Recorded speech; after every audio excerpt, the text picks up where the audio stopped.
Hello and welcome to today's episode of the Mentalman's Journal. I'm Henry, founder and creator, whatever, of the Mentalman's Journal, and today we're going to be looking at a topic I am really pleased to be able to address using this channel as a platform, and that is pornography. It's something I get asked about quietly at the end of my talk sometimes, even in workplaces, and it's one that has been especially pervasive from my time running recovery and addictions therapy courses through the church. And it has been, I believe there's a failure to normalise sex and pornography and to speak about something which is, I have worked in technology before, and I remember being shocked on the Alexa rankings to see that Pornhub came in about 9 globally, and that's amongst others competing for space. So there are about 3 different porn sites in the top 20 most searched and visited websites in the world. So when I say we're all kind of watching it, if people are watching porn, that's a fact of life, it's there. And I have created the title of this video, Am I Watching Too Much Porn? Partly for clickbait, but mainly it's a genuine fear and concern for a lot of people. Like, it's a really nasty thing, having personally dealt with it, to be like, I'm not comfortable about the amount of porn I'm watching, maybe the content of what I'm watching. I just felt shameful, to a degree, about the fact that I watched pornography and the sort of category of porn that I liked. And that was really hard. It was something that was really challenging to deal with. And I carried an enormous amount of shame for a very long time, certainly through school. And God, it was awful to be so frightened that anyone would come across what I liked. And I mean, it's not necessarily the relationship to exactly what it is. I wasn't watching anything particularly unusual. I was also completely isolated in my relationship with sex and my relationship with pornography, because these seem to be very private, stashed away, quiet relationships that we have between us and our internet service provider. And they can carry a great deal of shame, which is imperative that we get rid of that. And I think for the most part, I'm actually pretty clear about it now. I actually don't have any particular fantasies that are particularly unusual, and I'm grateful that that's quite easier, but it didn't change the fact that I felt fucking rubbish about it and really miserable and quite ashamed. And so when I ran this recovery course in the church and found that half the people who had attended had a challenge with pornography, I think by and large that's due to the failure of religious institutions or organisations, whatever they're called correctly, to address sex and porn. I think there's a failure across the board, societally and within our own communities, to speak into the crux of exactly where are we with porn? Where do we stand on it? What is it okay to watch it? And I was really disappointed when I questioned a bishop, is it okay to masturbate? Where's the line with that? And there was just a lack of willingness to get dirty and talk about, excuse the pun, to talk about an issue which is, from my own experience, a real challenge within the church at the time. So really, I've created this, am I watching too much porn? Well, there's a saying that I often hold, if it's a problem, it's a problem. And I'm more curious about what the problem's pointing to rather than how do we help you watch less porn. I'd much rather you had a sense of wholeness and a completeness about what you choose to do with your time and what you choose to watch. And I don't think porn is all bad at all. I think it's here to stay. I'm not going to go and try and create some propaganda to help everyone not watch porn and to become miraculous creations, that behave in wonderful ways. I'm saying that it's here to stay. It's a part of my life. It's a part of all of our lives. It's influenced my thinking. It's influenced my sexual preferences and what I've chosen to do, and probably the people I found attractive. And that's just a fact, as far as I'm concerned, that it's been here to stay, and it has already made an impact and revolutionised and commercialised sex in a different and new way. Now, So given that it's here to stay, how do we greet it? How do we deal with it? How do we interact with pornography? How do we interact with ourselves interacting with pornography? As human beings, we have the capability to reflect, of consciousness, and to feel about the way we have done and chosen to do things. And as I've said already, I'm really clear that, if anything, I hope that we can eradicate some shame and some withdrawn areas of ourselves which we aren't giving light to heal some of those bits and just become a bit more normal about something which is normal. So I think I'm going to have to do more videos on this topic because it's so nuanced and there's so many different aspects. And, when we're talking about pornography, we've got, a full spectrum of where people sit on it, from don't watch it at all, and maybe that could be an unhealthy thing, that people are completely avoidant and averse to it, and that could be a very healthy thing, or a choice made to safeguard someone. And then we have people who, like myself, watch it most evenings, who, or once every 2 days or once a day. And then there are people who, unfortunately are up all night watching pornography, who will spend hours and days and waste lots of money, or should I, rather than waste, I say just choose to spend money on chat rooms and those kind of things. So we've got to try and work out a way of having a healthy way of interacting with pornography and the topic and our own relationship with it. And I think that why have I chosen, am I watching too much porn? I think it's because it niggles away at a part of us that feels there's something not quite right about what we're doing. There's a certain sadness sometimes, and a aloneness which comes around when watching pornography. I know personally that it's very easy for me to go and open my laptop or mobile or whatever and to go and watch some porn at night and feel sexually satisfied to a degree from that. It's a lot easier to do that rather than to meet somebody, to organise a date or build a relationship and find that chemistry and have good sex.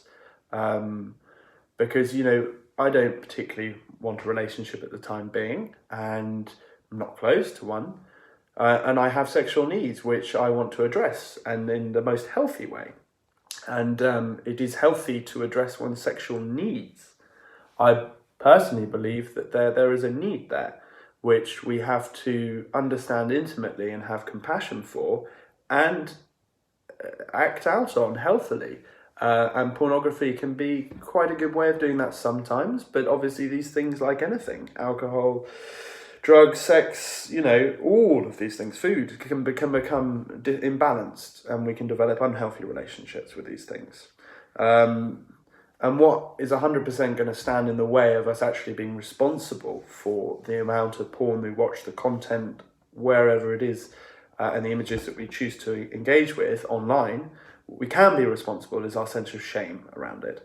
And if we are ashamed of something, we often keep it small and we keep it hidden away, and things that aren't great for us breed and fester in the darkness, in the places we won't talk about things, in the darker parts of ourselves where we're ashamed to shed light on it. We lose that access to having a normal conversation and saying, I really like that, or having a sexual desire that's slightly unpopular maybe. I mean, if someone really likes feet or something, like that fear and the terror about asking to have that satisfied can be often held away in shame. And who knows, the other person may really like that you like their feet, or their hands, or whatever aspect it may be, or anal sex, or lesbian, or whatever it is.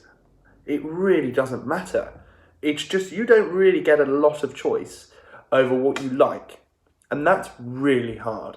And especially if you are gay or non-heterotypical, I don't know the correct expression to use, but if you aren't if you aren't typical in your sexual lusts, i.e. you are a massive fan of just girls having sex with you, that's quite an easy place to not feel ashamed of. But where you have nuances, as we all do, whether they're culturally stigmatized or not, there are nuances to our sexual selves, which porn can be a great way of helping us to access and see and learn about. There are hundreds of categories and different types, and porn has been a great roadmap for me understanding what I find attractive and wouldn't find attractive, and has given me ideas, some of which I've been able to experience in real life, and others which I have a more fantastical relationship with between me and a screen.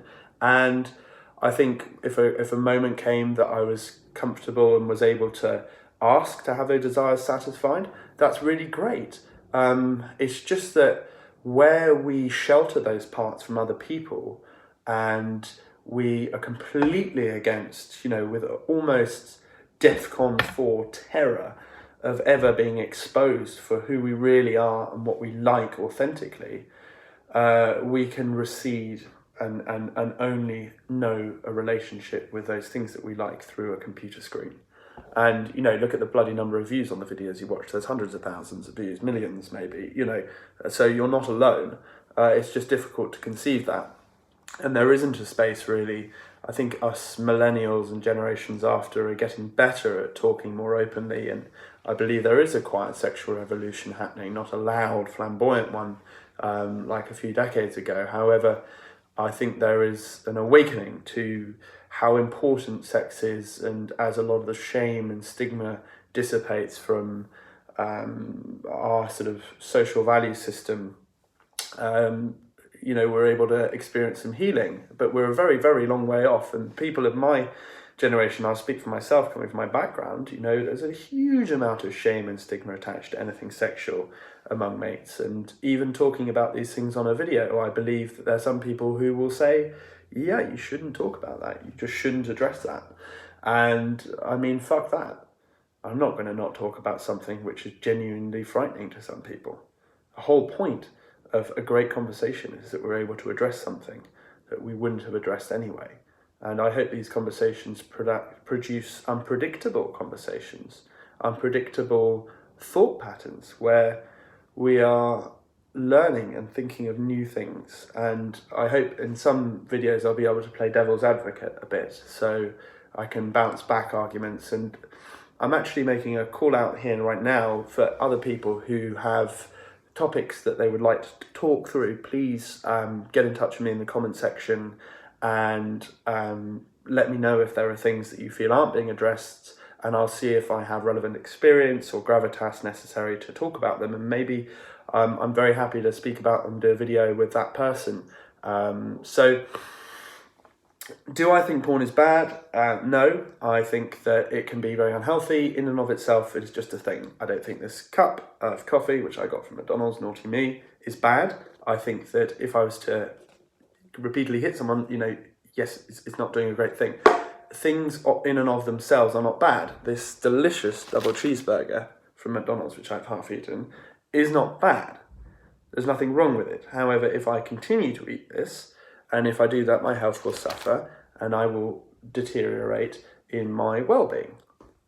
And I think pornography is another one of those things. It's a thing that's here to stay. It is a need, sex, and we have to learn how to address it in a responsible and open manner.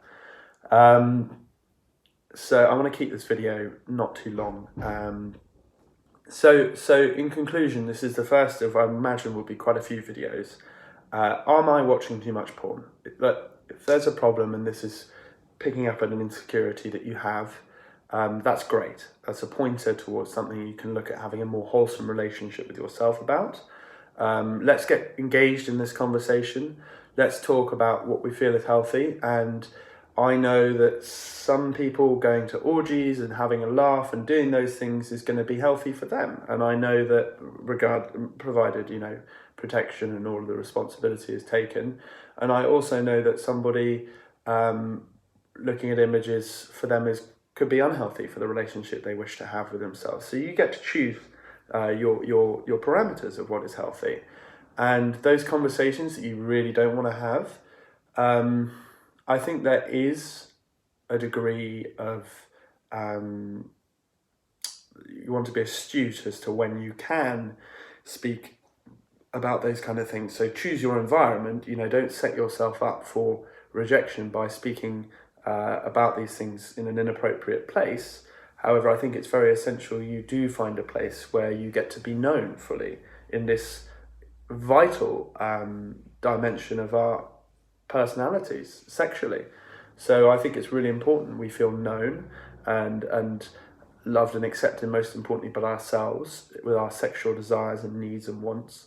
And that has been a wonderful experience for me to think, fuck, I'm about to say something really like outlandish or not okay, or I'm going to get rejected here. And they've been like, yeah, really normal. It's been like water off a duck's back. They've just gone, yeah, of course. And I'm like, well, that was anticlimactic, excuse the pun again. But, where I thought I was going to be sort of rejected, and I ended up having someone go, yeah, normal, that person does that does that. And I was like, wow, good on them. Like, if they can talk and do that, that's great. And for me, I'm fortunate in that although I perceived my own preferences to be quite unpopular, actually they aren't. But if you are somebody who, and this will be juicy to look at later, if you are somebody who perhaps is not typical, or you may be going through a difficult time or have been abused when you were young and have shame around that, and then want to do the same things that were done to you to other people, well, that really needs to be cracked into in a loving and gentle way. And I've worked with people who are paedophiles, who are rapists, and the healing comes from a space where they can talk openly. And obviously the space we have to speak about those things is incredibly sacred.